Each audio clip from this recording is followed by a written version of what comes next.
Leeds. Hello everyone, welcome back to Imagine Not Being Leeds for an ups and downs episode with none other than Steven Caulker. I'm absolutely delighted you're here, buddy. Thank you so much for joining me. No, my pleasure. How are you doing? Yeah, I'm really good, thank you. I think it's quite ironic how the channel's called Imagine Not Being Leeds, and you certainly have never been Leeds, so I much appreciate you coming on regardless, mate. It's a segment of my channel that means a lot to me. I'm trying to get as many episodes out as I can to promote men's mental health and whatever it is people are going through. I think your story is really inspiring and really incredible, and you seem a really great man today after all your battles you've gone through, so I really appreciate it. Oh, you're welcome. I'll let you in on a little secret. I was close to joining Leeds in, I won't know what year it was, but you have to go back to the Jermaine Beckford era, right? You've just been promoted to the Championship. And I was very close to going, and then I got picked up an injury. I was out for 6 weeks, and then I went to Bristol City instead. But yeah, came close. When you say close, Stephen, does that mean did you go down to training facilities or just a phone call at that point? Or everything had been agreed with the agent and my club. So I was at Tottenham at the time, and I was going on loan. So yeah, everything had been sort of agreed. I think I played against you guys the year before in League One with Yeovil.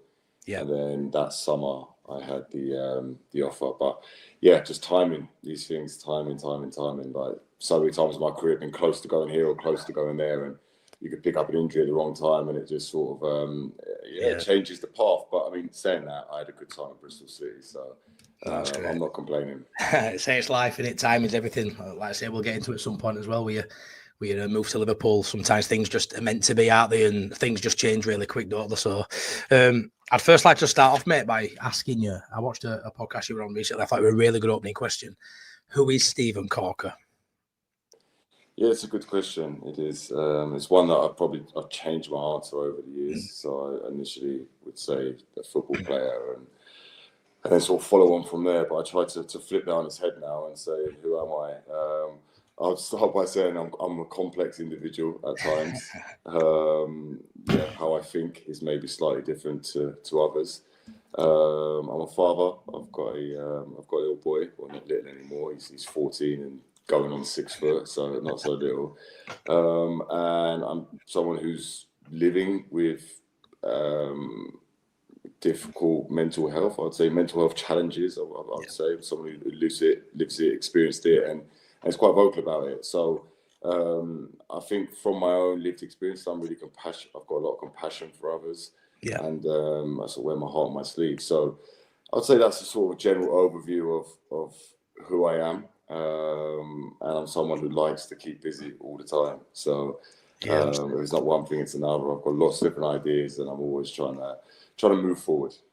Yeah, I'm the same, mate. I've got a bit of might be similar to you, a bit of an addictive personality. I'm a firm believer that obviously that can lead you down the wrong garden path, which I'm sure we'll get into, but it can also be used for really good things as well. If you channel it to the right areas of your life, it can be the making of you, can't you? And I know you've got really good things going on in your life now, which I'm assuming that's probably plays a part in the good parts of your life as well, that addictive personality, that eagerness to, not really know when to switch off.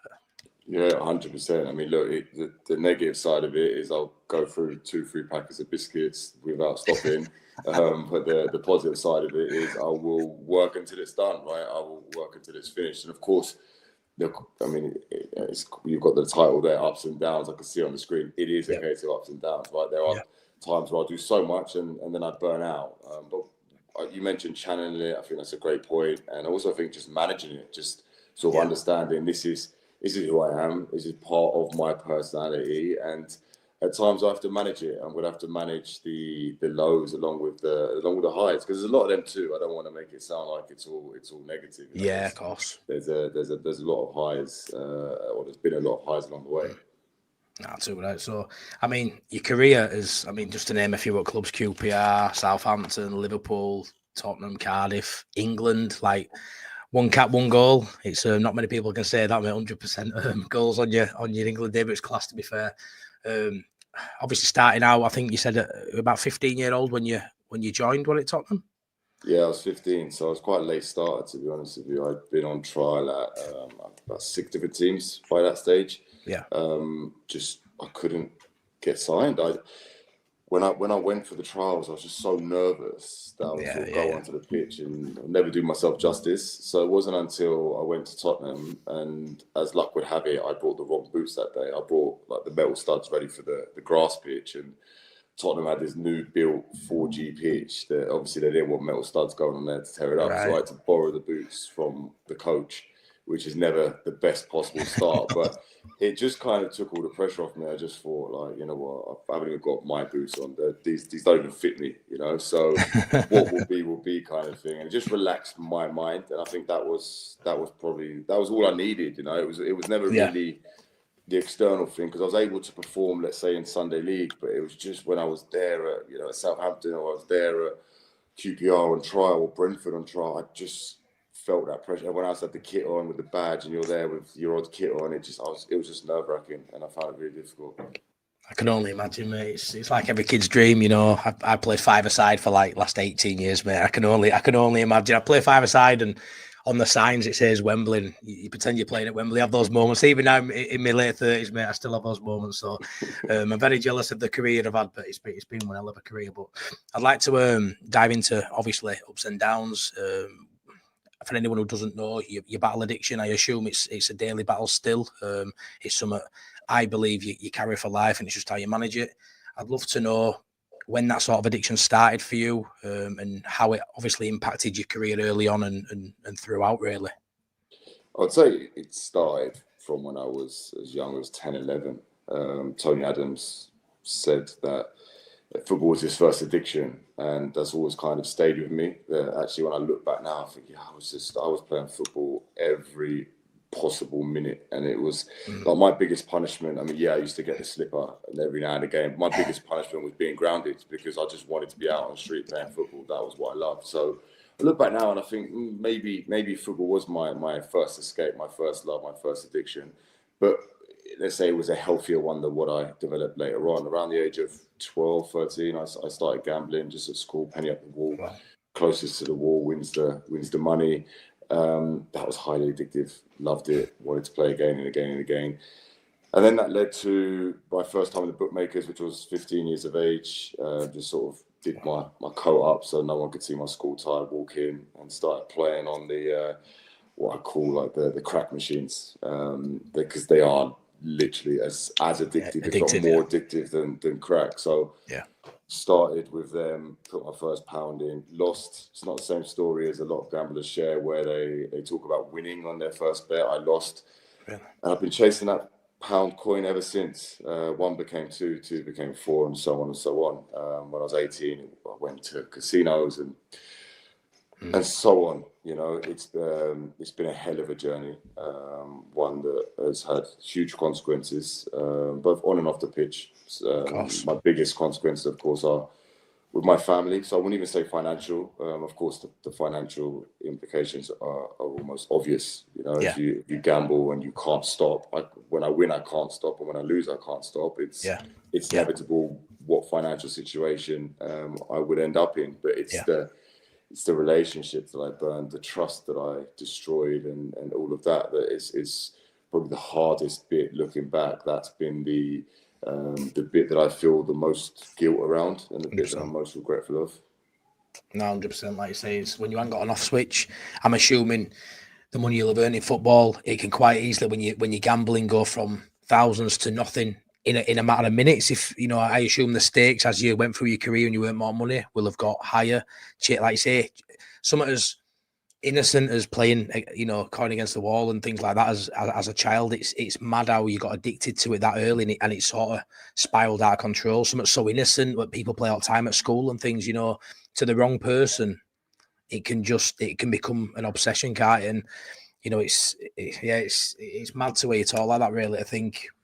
I mean, I'm fortunate that luckily I don't gamble at all. I used to gamble a little bit when I was younger, and I sort of seen through friends and that how we can sort of like multiply and make things worse. So in my sort of story's childhood trauma, and I carried it for 30 years, Stephen. And then it all came out a couple of years ago, and I sort of I call it my wobble. And I was seeing a therapist behind my wife's back. Not you tell a lot of lies, don't you, when you've got you've got these secret. And he said, just until you stand up and and sort of speak out and tell the right person. You tell a lot of lies, and it's that deceit of the family that really gets you. Whatever your vices are or whatever you're going through, it's difficult sometimes to own up and say. I mean, the shame of obviously gambling, or the shame of, like I say, lying to my family and that, or what I'm doing or where I'm going, just because I'm so scared to open up. It's a massive driving part of my life now to really push that narrative that you need to speak. And I know you're an advocate of speaking out, but speaking to the right person, Stephen, and whether that's a therapist or, going down those right channels. And I know you've been through a lot of therapists, haven't you? And it's about finding the one that's right for you.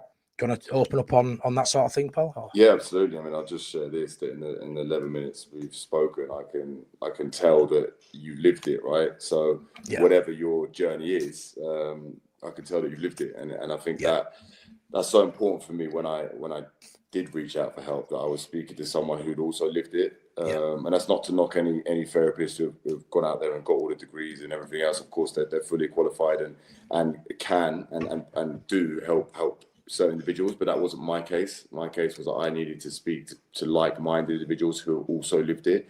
That's where I kind of found some form of comfort. So I first went into rehab at 19, and I wasn't ready. I wasn't ready to. It's really young, that, isn't it, mate? It's really young. I was my first year in the Premier League, and I was injured. I was out for a couple of months, and they said, right, there's a window for you to go to Sporting Chance. I lasted, I think, a week, 8 days. Is that the typical example, that, Stephen, of being sort of forced to do it rather than you choosing to go? Was that one of those sort of moments? Yeah, I mean, yes, to a certain degree. I mean, I wasn't forced, but I was politely shown the door, and it was suggested that I should go and attend. And I mean, don't get me wrong, I was desperate. Even at 19, I was desperate, because at that stage I'd already accumulated debt. I'd already figured out how I can manipulate people to get more money. So to run it back just a little bit, because I think it's important to share that. At 18, I was like, I've got issues, I can't stop. And when I was hitting those lows, I would research what to do, what to say. So I was like, okay, I'll call my parents and say, look, you keep control of my bank accounts. I can't be in control of them anymore. And it's like one of the basic things they tell you in the 12 steps, like the Gamblers Anonymous, like give over control to a loved one, and etc. But then by 19, I'd learned how to manipulate all of that. I'd learned how to manipulate everyone. And as a Premier League football player, most people trust you with money, right? They're very confident they're going to get that money back. So that was kind of the sort of cycle that I've sort of found myself in from such a young age. So at 19, I wasn't ready to accept that I was going to attend meetings for the rest of my life. There was people in there who were 50, 60, 70 years of age. I can't relate.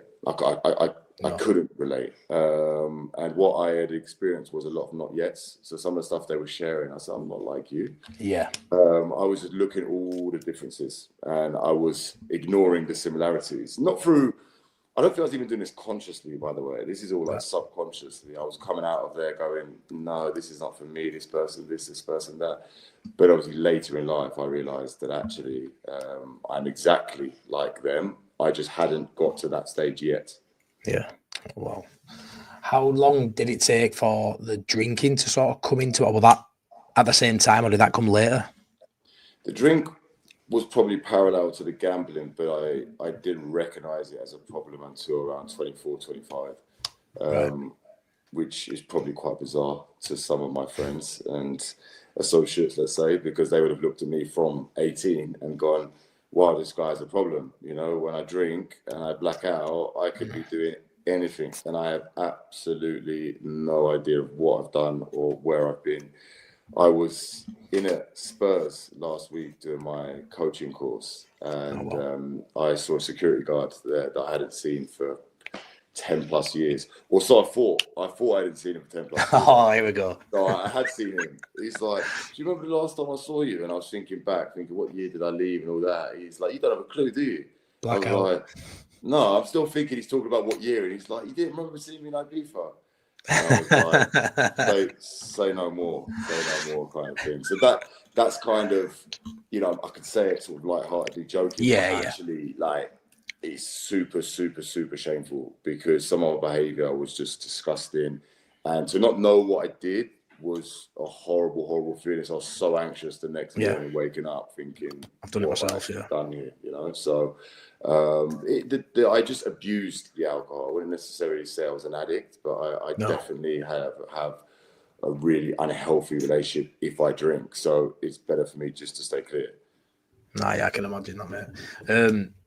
Within like a dressing room setting at that level you've played at, what's like is mental health spoken about? Is it shameful? You know, I mean, I work on building sites, and the older heads get on with it. Give up, you know, they don't really want to discuss it.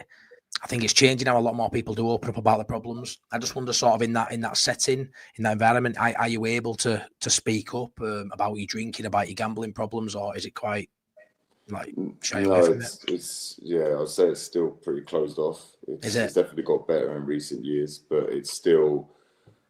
I mean, I get phone calls quite a bit from teams, from individuals, from coaches who are sort of looking for guidance but don't want to share it with their boss or their teammate or their physio or their doctor, because the fear of being dropped, the fear of it being used against them is still there. Like I said, I believe the stigma is being lifted and we're moving in the right direction, probably at a little bit slower pace than I would like, but the most important thing is we are moving in the right direction. If you go back 7-8 years ago, when I was really in a hole, it wasn't common then to be speaking about issues. And I think at the time I did an article in The Guardian. I think they told me at the time that I was like the only current player to ever sort of speak out, because it had always been ex-pros.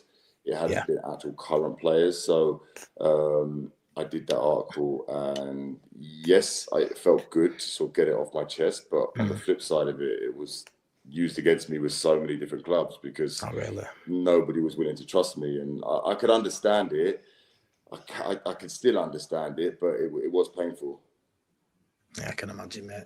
Like I say, it's not a weakness, but I can definitely see why some clubs maybe would stay clear when they sort of read about or hear about your past or your troubles. But for me, it shows a strength of character that you'd probably want in a dressing room, especially now, looking at you now, you know, the way you speak and the way you carry yourself for the last few years since overcoming your struggles. It's credit to you, really. I'd really like to know how, you know, when you're going through, I mean, you say at 19, you were in rehab, so it happened really young. How you battle that daily and then end up playing for England, you know, the highest honour you could probably have as a footballer, playing for your nation. And like you were some talent, obviously, but like, how hard was it to stay at the top of your game? And that is the top of your game, obviously, while battling that. Well, the truth is I didn't. I wasn't able to. My consistency wasn't there. So I think my journey to the top happened pretty quick. And I guess the gambling alongside it, drinking alongside it, in a way, just sort of was a distraction. It sort of helped ease the pressure. But when I tried to put the gambling down or put the drink down, then I would sort of feel the pressure of where I'm at, feel the pressure of the football. And it was just such a vicious cycle. And I would often, I mean, I'm not a very good loser. So when we'd lose a game of football and it was, you know, my mistake or a last minute goal or whatever it is, I would then use that to justify my drinking, justify my gambling. I wanted to go and get off my head. And obviously the players at the top, they don't live like that. Some do, don't get me wrong, some do. Probably more than you realise, like do live like that and are able to get away with it. But the majority can't get away living like that. It's just not sustainable. And that was certainly the case for me. It wasn't sustainable. Physically, I was affected, and obviously mentally, I was massively affected, because the lows after drinking, the hangover, the depression was just like, woof, it was horrific. And that's where I sort of like became so difficult to pick myself back up. And I reckon around, you know, probably after the England debut, that sort of season at Tottenham, that's where things actually started to probably fall apart.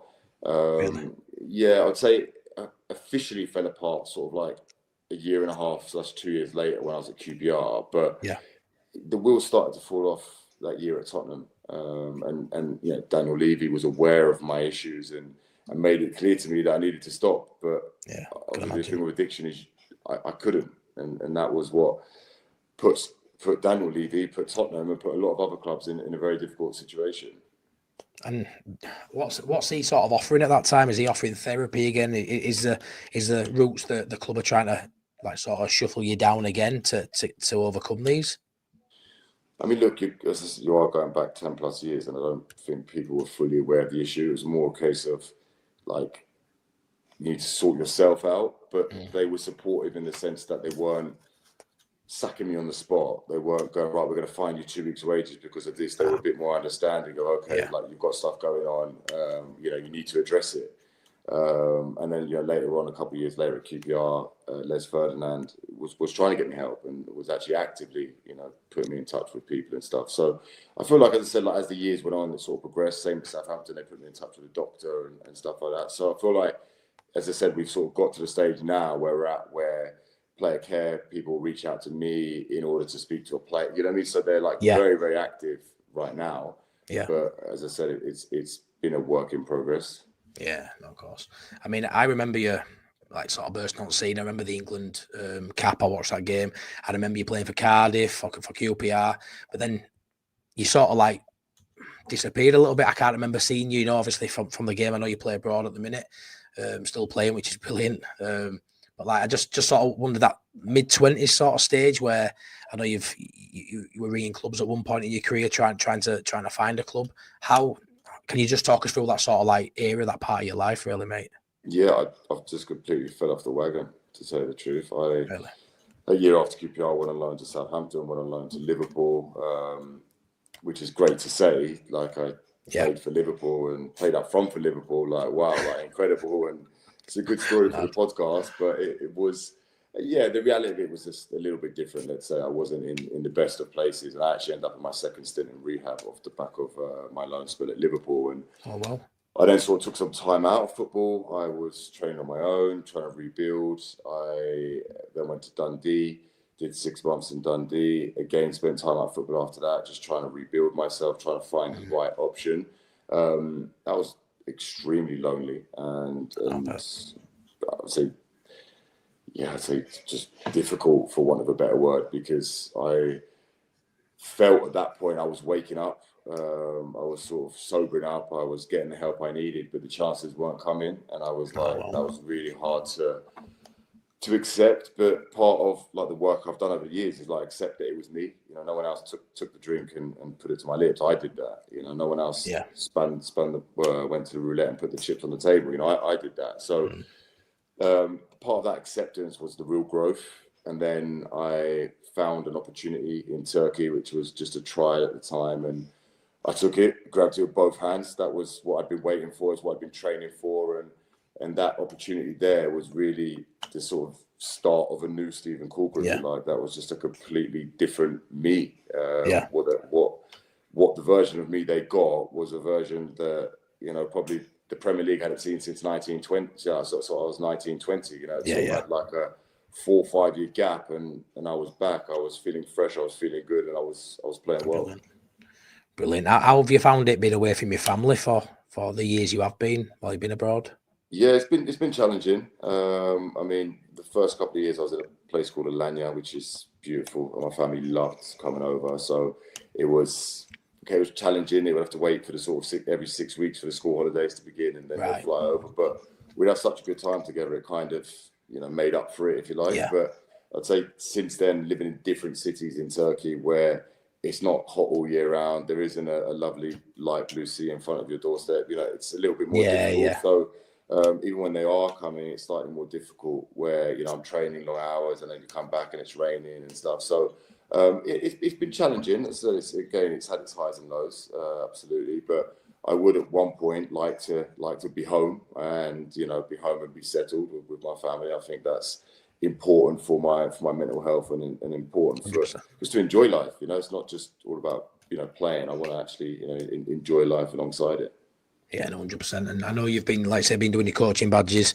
Is that something that's going to be coming up soon? Do you think you've got a couple of years left playing? Do you want to be playing back home, or are you thinking, do you end it where you are and then come over and start coaching? What's your sort of plans next couple of years? I would love to coach today if I had the chance, to be honest. I would love to coach today. It's a case of getting the right option. So the money in coaching at the low level end where I'll have to start is really low. So it's a difficult step to make financially. But if I get the right opportunity where I'm able to obviously be stable enough and have my family in a nice place and live alongside me, then I think that I will take the opportunity to go and coach. So it could be a matter of finishing football this May and hanging up my boots, or it could be another season or two. So physically, I'm still in decent shape, so potentially could continue to play. But as I said, my passion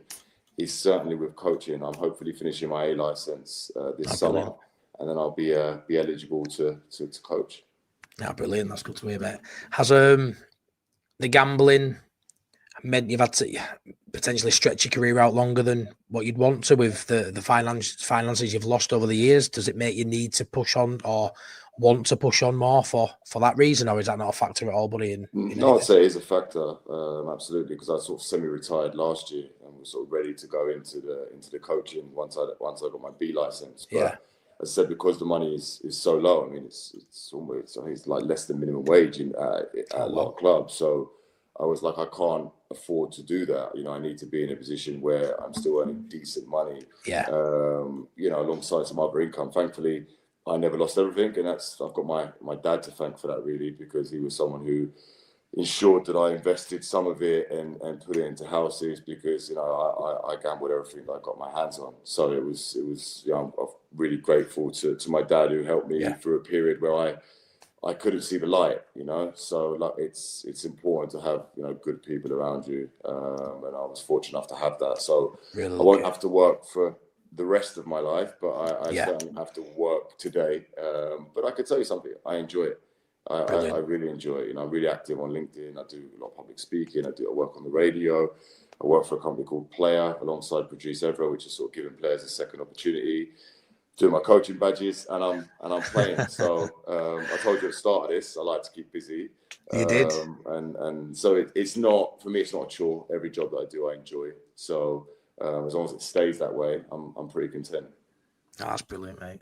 An interesting point I really want to ask you was, with the addiction side of stuff, do you believe it's something, say, you're born with, or something you learn early on? Do you think, regardless of what profession you'd have had, if you'd have been an electrician or what, do you think you just still had this side of you where obviously it just would have been a different level in terms of the amount, but it's still the same? I mean, £1,000 to someone could be £10 to somebody else, could it? When your money's gone, it's gone. So it's important to sort of raise that, I think, and touch on that. Do you think it's just in you, pal? Or? Yeah, I do. I believe that I was born with it.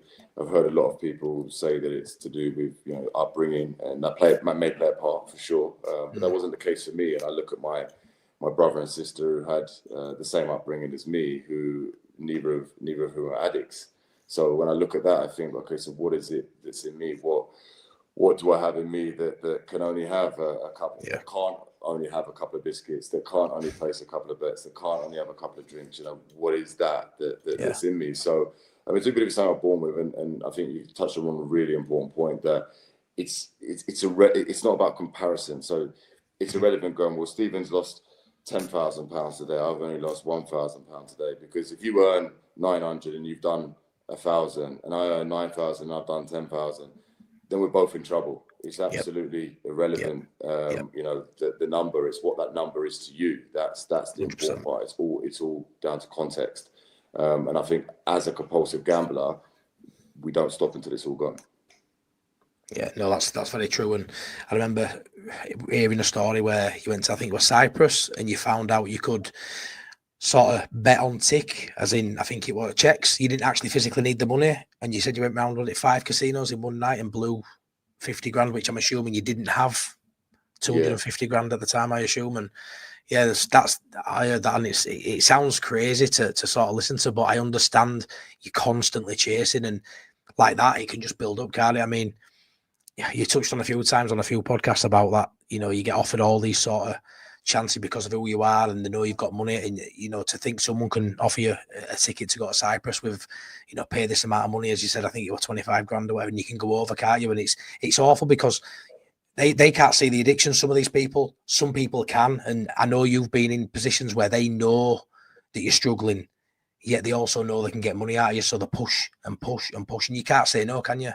I would say that 99.9% of them know who the addicts are. In fact, they even sell your number to different casinos in different countries, because the amount of offers I've had over the years is crazy. And everything's everything's business class, everything's 5-star hotel, everything's free, all the food, all the drinks, anything you to get you there is there, and it's on a plate, because they know that you will gamble. And interesting that you mentioned there about that time I did the money. It was actually in London, where I did the 50K in each casino.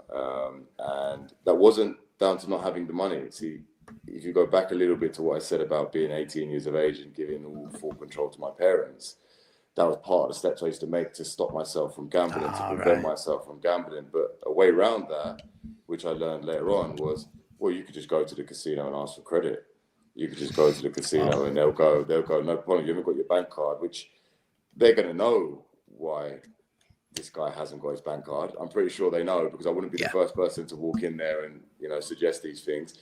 And they're more than happy to sort of give you it as credit. And then, of course, I wake up the next day. I was paralytic at the time. I wake up the next day and I've got a 250K debt on my head. So these were sort of situations that would arise off the back of drinking, which never helped, and off the back of being an addict. So I barred myself from all the casinos in the UK, and that sort of brought me a bit of relief, because it meant that, okay, you know what, no matter what I was feeling that day, no matter what I was up to that day, I couldn't go and gamble, and that was a relief. What would you say, Steven, to somebody who's watching this now, who's going through something similar, even whether it's gambling, drinking, or anything really? What would be your advice for your first sort of step, mate? I think the 12 steps for me is probably the best thing out there. Look, try what works for you. I always suggest that. It might not be the 12 steps. It might be a therapist. It might be something else you can find online. But I always think, try the 12 steps to begin with. It's not a bad place to start. You're amongst fellow addicts, people who have done worse than you, people who have done the same as you, and people who are living next to you. And it's like, actually, you're all one big community. And often when I first used to go, I used to think, I hope no one sees me, I hope no one says anything. But when the reality is actually, if they see me there, the only way they see me there is because they're there, and they're there because they've got the same problem as me, if not worse. So actually, once I sort of got rid of that and sort of allowed myself, drop my ego a little bit, and allow myself to walk in a room and shake someone's hand and say, hi, my name's Steven, that sort of helped me connect with other people and feel a lot less alone. So that would always be a good place to start, I would say. And secondly, you mentioned it earlier on, is speak to someone, but not just anybody, speaking to someone that you trust, speaking to someone who isn't necessarily going to be heavily impacted to begin with, because I think that's important. I think if you do go and break it to your wife or husband, it can really shatter their world. So I think, just finding a safe space to sort of communicate that in, I think is the best possible way, and then sort of build yourself up to obviously telling your loved ones. That's a great point, mate. I mean, my lowest point, which I wanted to know yours really, my lowest point was when I couldn't hold it any longer. I was contemplating suicide. I'd been pulling up into a car park for about 2 weeks, looking. I think a bit of a cry for help. I don't know if I'd have ever gone through it, but in my mind, and I'd sort of manifested it happening, and I'd found my spot, and I was going through the woods, and it's quite deep, I know, and it were really tough, and I stumbled. Well, a stranger just stumbled upon me, and I broke down, and I've never seen her since. And I spoke to her for 10-15 minutes, and I offloaded everything that was going on. I say talk about blackouts. I can't remember everything I said. I was an absolute mess, to be fair, Stephen. But she was a lovely woman, just walking a dog. Didn't expect some 6'3", 18-stone man just to be a blubbery mess aside of her. But like I say, she had no judgment. There were no massive emotion there. She just put her arm around me. I spoke to her, and then from there, that led on to go into therapy, which then led on to speaking to my wife, which then by the time I spoke to my wife, I knew how to deal with things that I haven't, things grow, things multiply tenfold by just not speaking. And it literally, I feel like that stranger sort of saved my life, and it was just that look that she was there on that day. And then from there now, I'm really proud of who I am as a person. I'm a really good dad. I work hard for my family.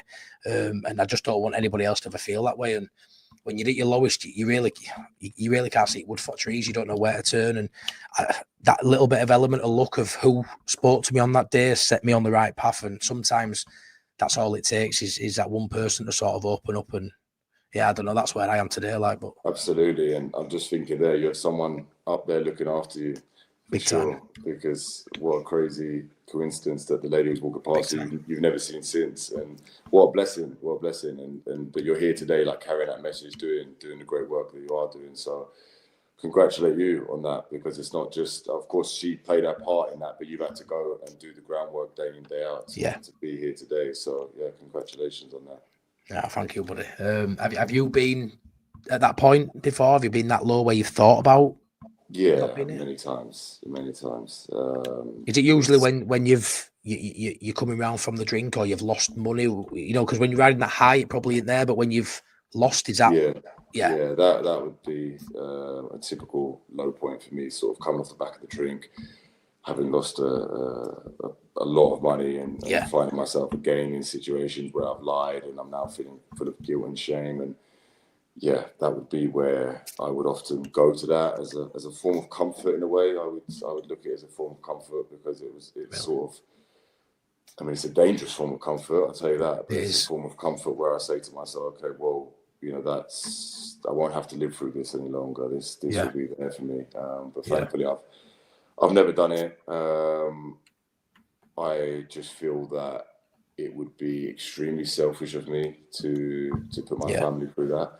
And I will add, because I think it's important to add, that doesn't mean that I think people who have unfortunately lost their life to suicide, it doesn't mean I think that they're selfish. I don't think that at all, and I completely see where they're at, and imagine where they must be at that point, how desperate they must be. But that's just something for me personally, how I would feel. Yeah. And that's something that at this moment in time, I'm not willing to put my family through, and I hope one day at a time that I distance myself further and further from that, and along the way help others, because it's a good feeling, right? I think helping others, talking to other people, it makes me feel good too. So it's a two-way street. I always say it to people when they apologise for calling me and having a 15-minute rant, and I always say, listen, you've helped me as much as I've helped you. So I always appreciate that two-way street. Yeah, it's a great thing, mate. It's something as basic as you'd rather give a present than receive one. It's one of them. It's as basic as that. And in life, you get so much joy from helping people who need it. And I wish there were more people like you, buddy, because you sound a really good bloke, mate. Fair play. I'd like to know, mate, in terms of your football career, because what you've achieved in football, regardless of what you've gone through, the clubs you've played for, the cap for England, that is huge. That's so many people don't get to that level, regardless of the fall off or maybe not doing it for long enough. But do you feel like you fulfilled your potential, or would you say not because of the longevity of where you were at the top? Yeah, no, it's nowhere near fulfilled my potential, and it haunts me to this day. Does it? It bothers you. Yeah. It bothers me a lot, and it's why I'm determined to be the best manager I can possibly be. I love that. Like it's a borderline obsession, like to be the best coach I can be, because I was actually joking with.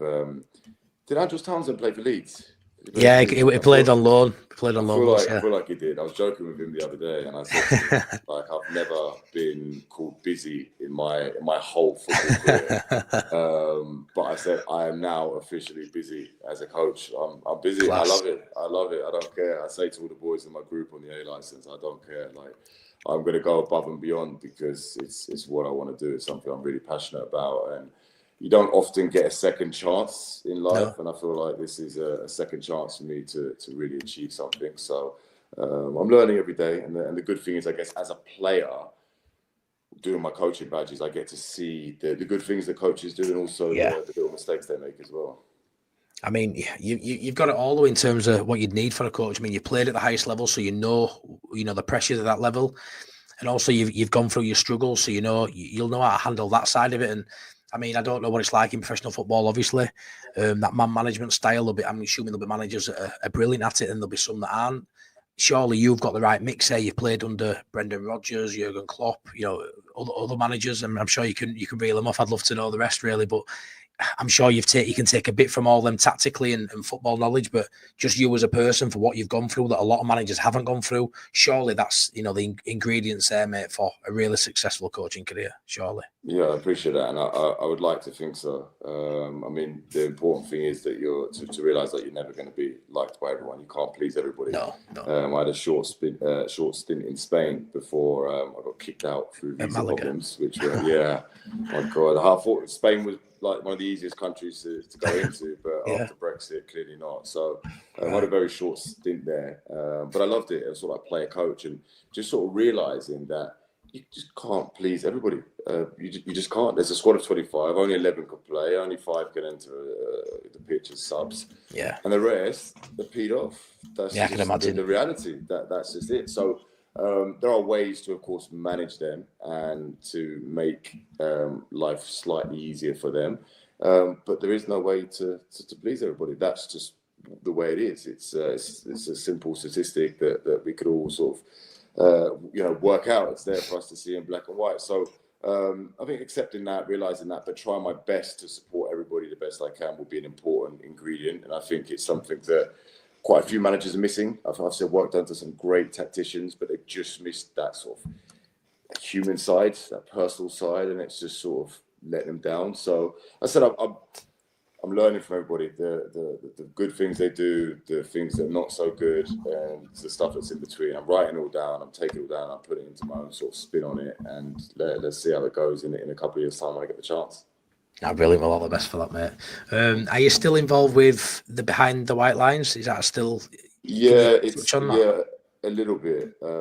We just struggled to get funding for it, which is a shame, because I think there's it's a brilliant concept. Yeah, I think there's a huge need to support players who are released by academies. I just think that the whole identity has been a football player up until the age of 18, 19, 20, whenever they're released.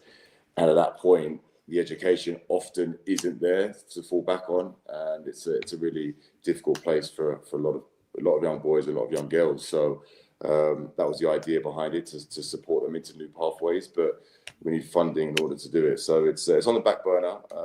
I haven't completely given up, but we're just supporting people on a one-to-one basis. But of course, I'd like to grow it in the future. Yeah, that's brilliant, mate. I mean, most kids who enjoy football all want to become a footballer, but it must be difficult to actually be in that setting from being 6, 7, 8 years old, and then, like I say, get to 18 and be told on your bike. So I think there needs to be some sort of pathway there for them to remain in football while having the opportunities what you sort of provide in that system. So hopefully, mate, that sort of comes back, and yeah, it's a really good thing you've done there. So sorry to hear it. It's not really doing much at the minute, but hopefully it picks back up. Yeah, thank you. Just like to end on a few quick fire questions. Sure. A bit more light-hearted. So, the best player you ever played with? Gareth Bale. Oh, wow. It's not an easy one to answer. I've played with Steven Gerrard, Ozil, Coutinho, the list goes on. But I'm going to go Gareth Bale for that season he had at Tottenham. Just incredible. How good was he that season, by the way? Like, I mean, he was always a good talent, but oh my word, the goals he scored were just... Yeah.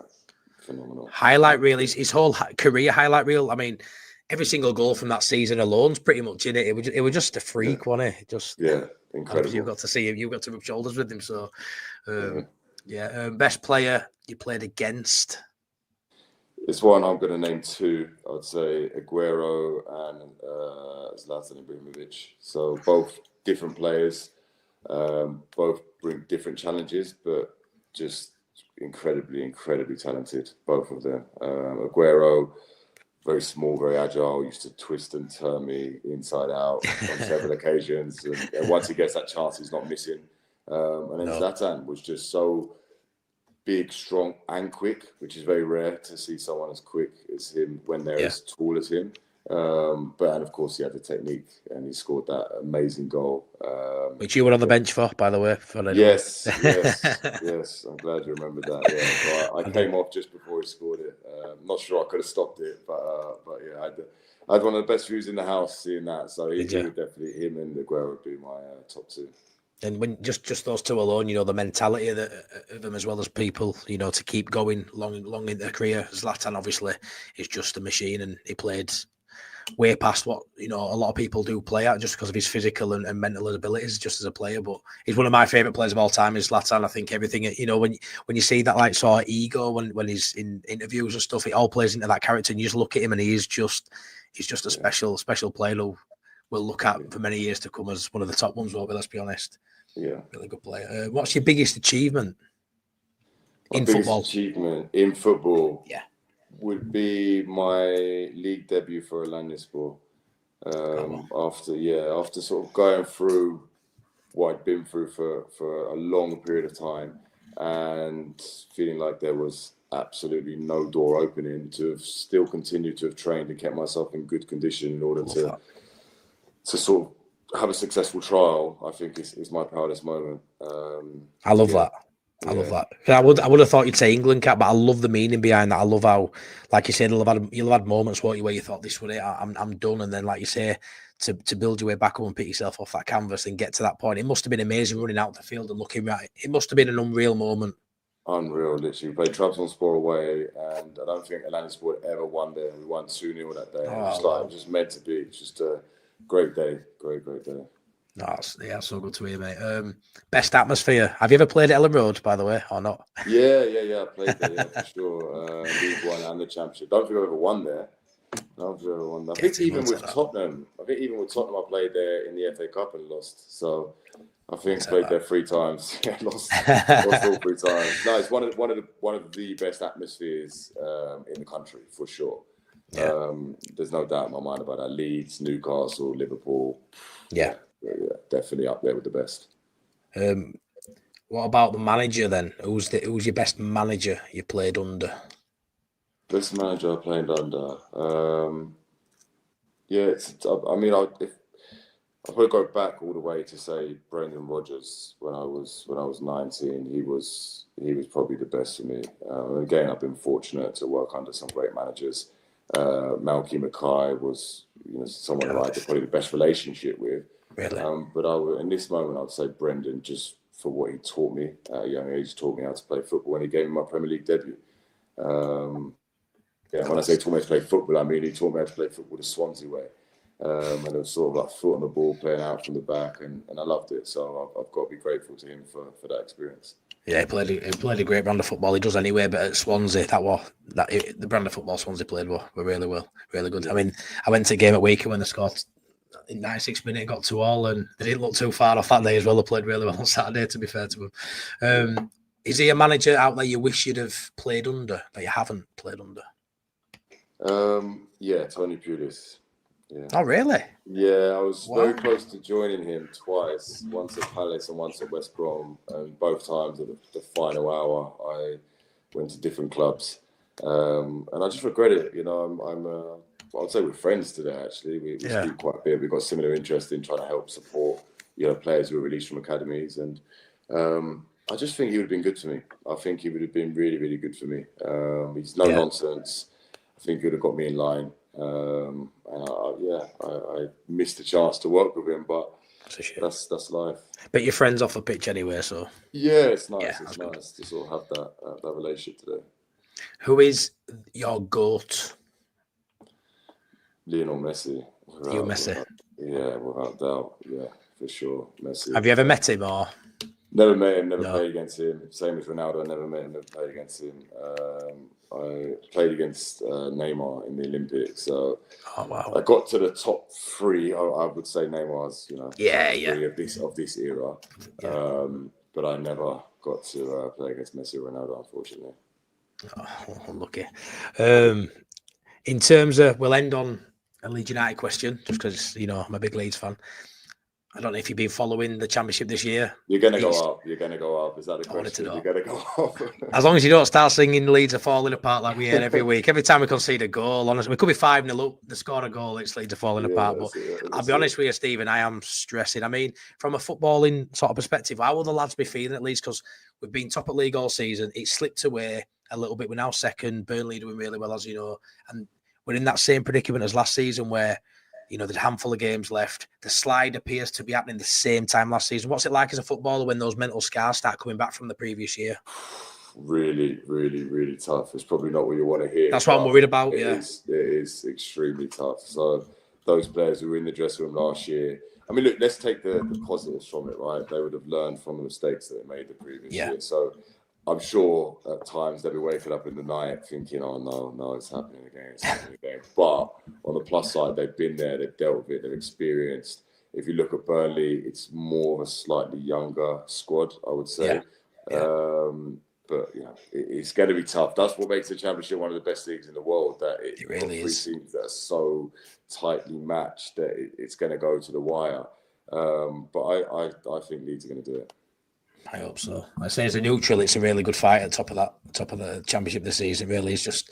I like jeopardy in sport. I love the nerves of. I just don't love this at the minute. I won't lie, it's a bit too much for me, Stephen. Coming out of Ellen Road, it was a very somber atmosphere after the 2-2 draw, which seems weird sometimes. But thank you very much for joining me, mate. Honestly, I can't even tell you how nervous I've been all week, how excited I've been all week. I feel like I know you just from all the bits I've read and watched, but just. I'm proud of you, just man to man. As like I say, I've heard your story, I've heard it here today, and I'm proud of you just for what you've overcome. And you know, because a lot of your steps, I've walked them too, and it's just to be stood here today, to be a family man. I absolutely love it, mate. So yeah, well done on everything you've overcome, pal. Thank you. I really appreciate it. Thanks for your time. Keep up the good work, and I'll be watching Leeds from afar. Fingers crossed you go over the line. I hope so, buddy. Thank you very much. But yeah, please like and subscribe. And yeah, I'll see you on the next one. Cheers, guys.